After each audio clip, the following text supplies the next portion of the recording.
Welcome to a deep dive into 50 Stoic principles for personal growth. Yeah, Stoicism, it often gets this reputation as being kind of rigid and unemotional. Yeah, like a bunch of people just kind of in togas enduring life. Exactly. Yeah. But that's so far from the truth. These principles are really relevant to navigating modern life. It's true. And what's really cool is that they're not about suppressing your emotions, but Yeah. it's about understanding and managing them and Yeah. responding to all the ups and downs that we have with wisdom and resilience. So where do we even begin with 50 principles? Well, think of it like building a house. You need a strong foundation. Okay, I like that. So let's start with some cornerstone principles of Stoicism. Okay. And the first one is a real head turner, Amor Fati, which means loving your fate.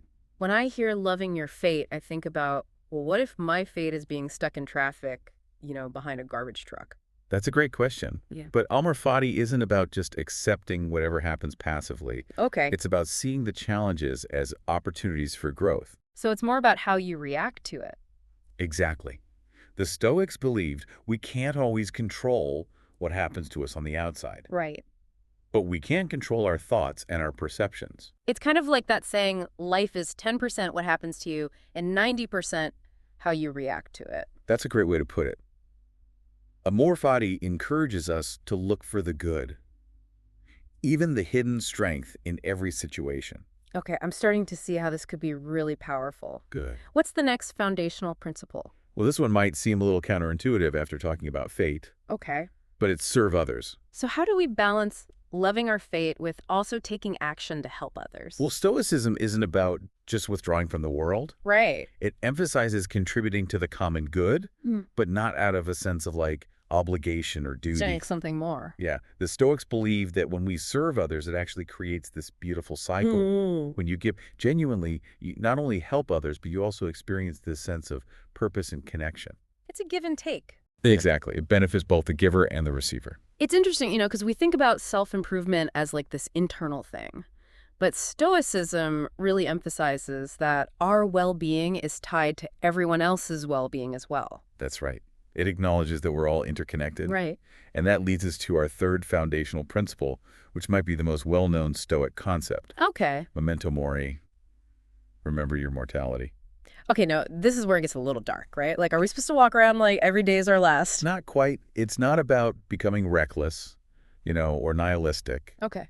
Memento Mori is a tool for appreciating how precious life is. I see. It's a call to live fully, knowing that time is limited. So how does that actually work? I mean, thinking about death isn't exactly like a motivational poster. You know what I mean? Imagine you wake up every morning with this renewed sense of urgency. Okay. Knowing that this day is a gift, you're less likely to waste time on trivial things or things you can't control. You're more present in your interactions. You're more appreciative of those simple joys. Okay, so it's not about being morbid. It's about making each day count. Exactly. It helps you prioritize what truly matters, to make choices that are aligned with your values, knowing that time is the most precious resource we have.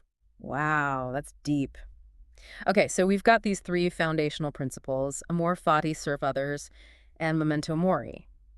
I'm noticing a theme here of perspective, Right. how we choose to view ourselves and the world around us. That's a great observation. You're picking up on something crucial. Okay. Stoicism is very much about mindset. I like that. And that leads us to our next group of principles, which are all about self-mastery.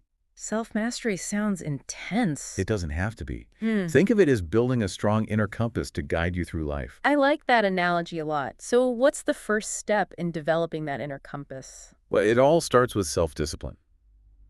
Now, I know that word can sound a bit harsh, It does. Yeah, it makes me think of a drill sergeant yelling at me. but Stoic self-discipline isn't about brute force.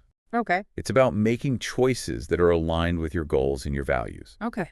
and having that strength to resist those immediate gratifications that ultimately lead you astray. So it's less about deprivation and more about making choices that support your long-term well-being. Exactly. Think of self-discipline like a friendly coach Oh, okay. who keeps you accountable to your best self. Right. It helps you build those good habits that over time lead to a more fulfilling and meaningful life. Okay, that makes sense. It's like having that little voice that says, hey, skipping the gym for the 5th time this week is not going to get you to your fitness goal. That's exactly. And speaking of good habits, the Stoics were big on morning routines. Okay, morning routines. This is where I struggle. I'm a hit the snooze button 9 times kind of person. Me too. Yeah. When we talk about morning routine in Stoicism, it's not about having this rigid schedule that you have to follow. Yeah. It's about creating space for yourself and setting a positive tone for the day. So what might a Stoic morning routine look like? Well, it could be as simple as taking a few minutes to meditate, to write in a journal, or even just enjoy a cup of coffee in silence before the craziness of the day begins. So it's about intention. Exactly. Creating a sense of calm and clarity before you dive into the demands of the day. Okay, I can already feel my stress levels decreasing just thinking about that. So we've got self-discipline morning routines.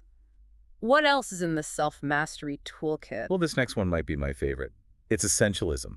Okay. It's about simplifying your life and focusing on what really matters. So it's like Marie Kondoing your entire life. Exactly. It's about decluttering those commitments, your possessions, even your thoughts. Asking yourself, does this bring me joy?